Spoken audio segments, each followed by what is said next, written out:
Hey guys, welcome back to me and my shadow. How the heck is everybody doing today? Well, I hope. But I know that you have this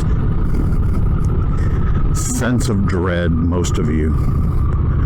You have this foreboding going on. You have not a sense of doom, but just maybe the thought or the knowledge that there's going to be some depression coming in your life. That's right.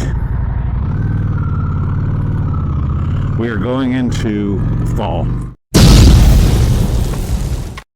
And for most of you that don't live in Texas anyway, or down in the south where I live, that means you're going to have to consider certain things like putting your bike on a battery tender and storing it. Because you will have snow and ice on the ground soon, and that will make riding impossible. And I gotta say, for all my bitching about living down here in Texas and the heat, this is the one time of year that is my favorite. It's cooler, yes.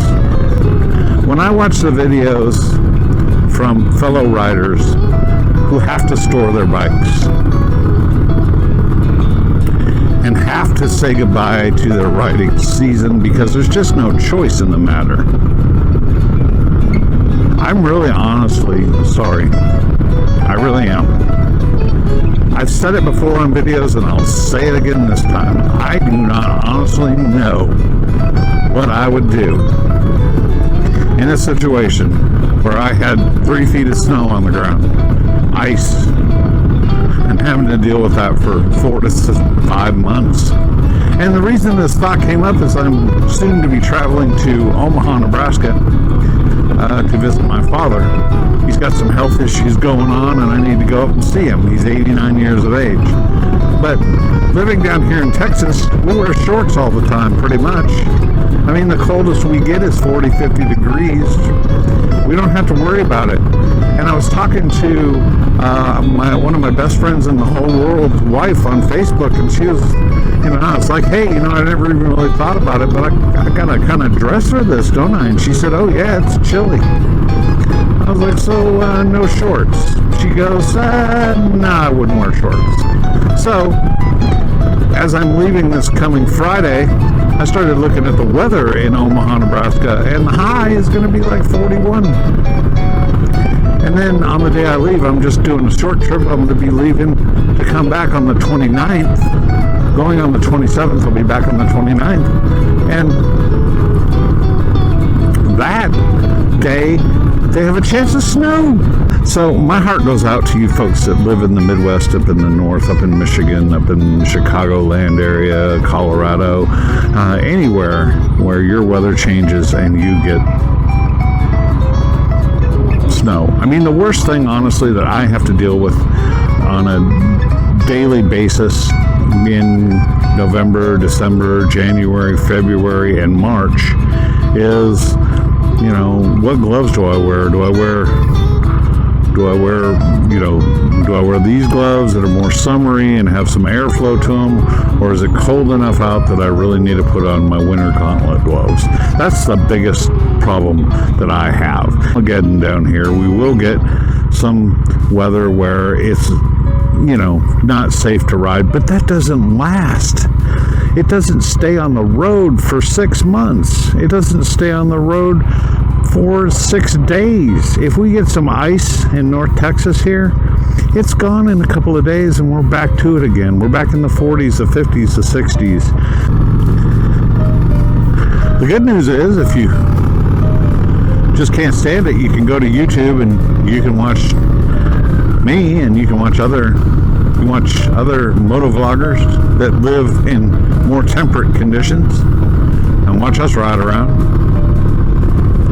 And if I lived in a snowy area, I've said it this before, and I'll say it again. If I lived in an area where there was a lot of snow accumulation, like I lived up in Michigan around the Great Lakes, or if I lived in Nebraska where my father lives, I would have to I wouldn't be considering a second motorcycle right away over a snowmobile or a four-wheeler, something like that I could get out in nature, because that is part of the problem.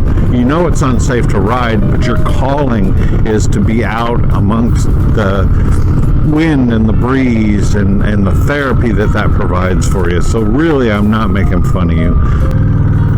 This is a sympathy card video. I don't know how you feel, but I can imagine what you're going through is no fun. The 20 minutes, the half hour, the 2 hours, the 3 hours, the all day that I can get away and I can escape on this motorcycle. It's more than, just a therapy for me. It's something that, and for all of us, that we can do to have some fun, have some adventure. So as the leaves begin to turn, and I lived, sorry. Oh my God, it's therapy to the soul. As the leaves begin to turn, and if I found myself in a location that I knew was going to be covered by snow and ice,